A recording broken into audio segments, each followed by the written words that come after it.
नमस्कार, मैं वसंत रावल ज्योतिष विद्या ज्ञान चैनल के अंदर आज मैं आपको बताने आया हूं सिंह लग्न की कुंडली के अंदर एक्स्ट्रा मैरिटल अफेयर का योग कैसे देखा जाता है।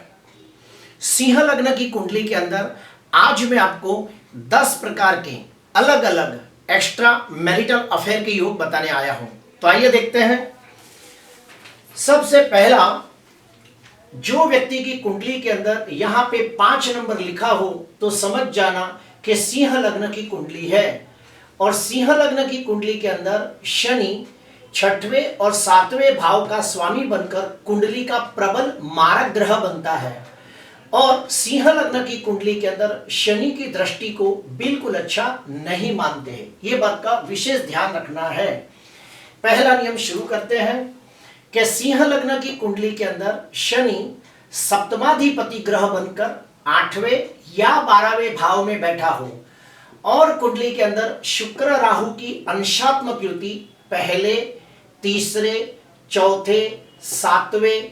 10वें, 11वें और 12वें भाव में होती हो तो निश्चित तौर पे एक्स्ट्रा मैरिटल अफेयर का योग बनता है और ये रिश्ता कई सालों तक समाज और सोसाइटी से छिपा रहता है।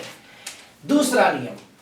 सिंह लग्न की कुंडली के अंदर सप्तम भाव में राहु बैठा हो या फिर सप्तमाधिपति ग्रह शनि राहु के साथ युति करके शापित योग नाम का अशुभ योग बनाता हो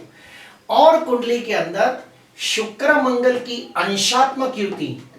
तीसरे, चौथे, 7वें, 9वें, 10वें, 11वें और 12वें भाव में होती हो तो निश्चित तौर पे एक्स्ट्रा मैरिटल अफेयर का योग बनता है। तीसरा, अगर कुंडली के अंदर शुक्र, मंगल और राहु की अंशात्मक युति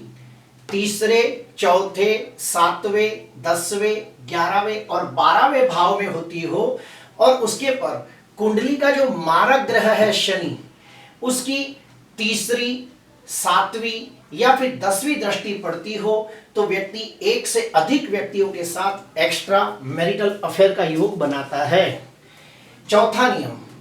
अगर कुंडली के अंदर शुक्र, मंगल और बुध की युति, फिर से बोलता हूं, शुक्र, मंगल, बुध की युति अंशात्मक होकर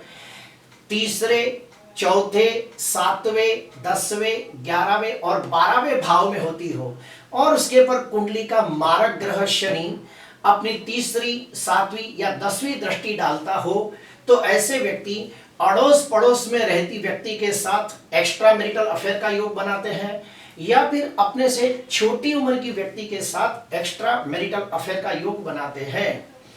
पांचवा नियम, अगर कुंडली के अंदर चंद्र, शुक्र और मंगल ये तीनों ग्रहों की युति पहले, तीसरे, चौथे, 7वें,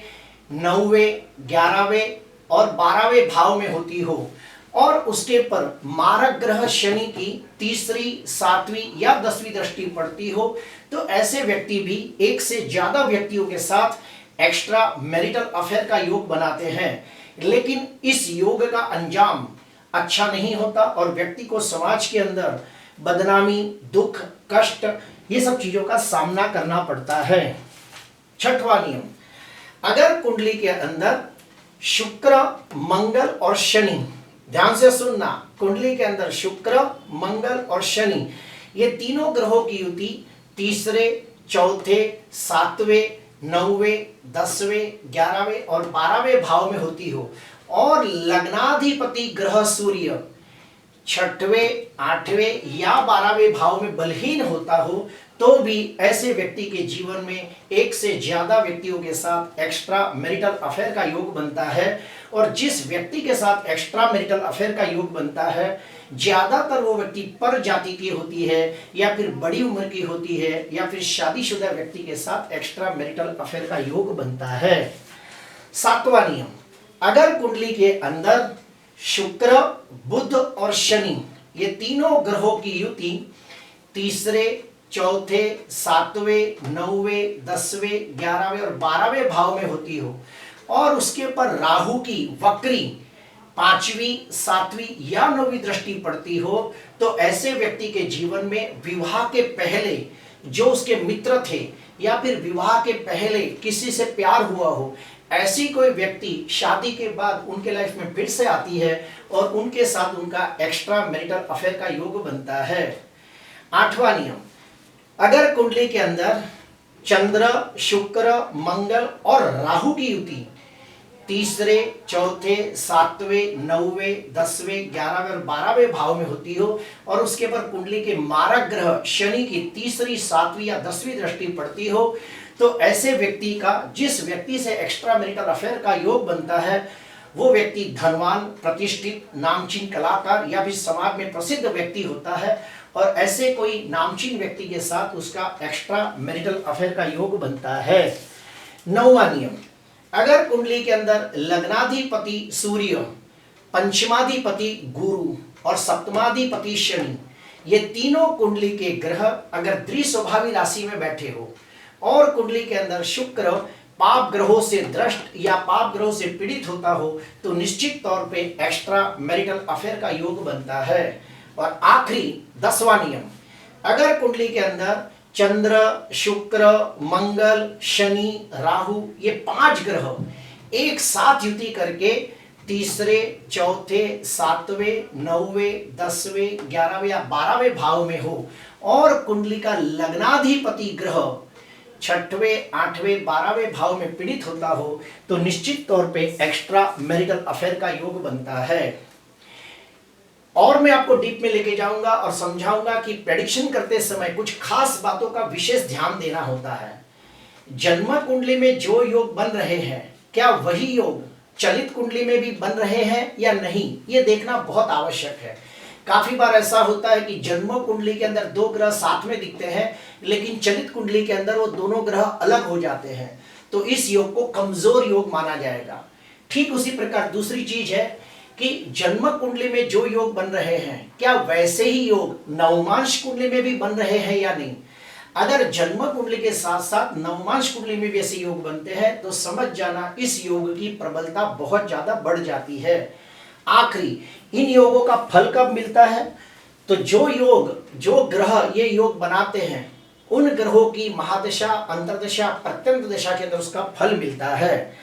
अभी मान लो कि सिंह लग्न की कुंडली के अंदर एक्स्ट्रा मैरिटल अफेयर का योग बनता है और हमें उसे विफल बनाना है, निष्फल बनाना है, तो उसका क्या उपाय करें। तो मैं आपको 5 उपाय बताने जा रहा हूं। पहला उपाय,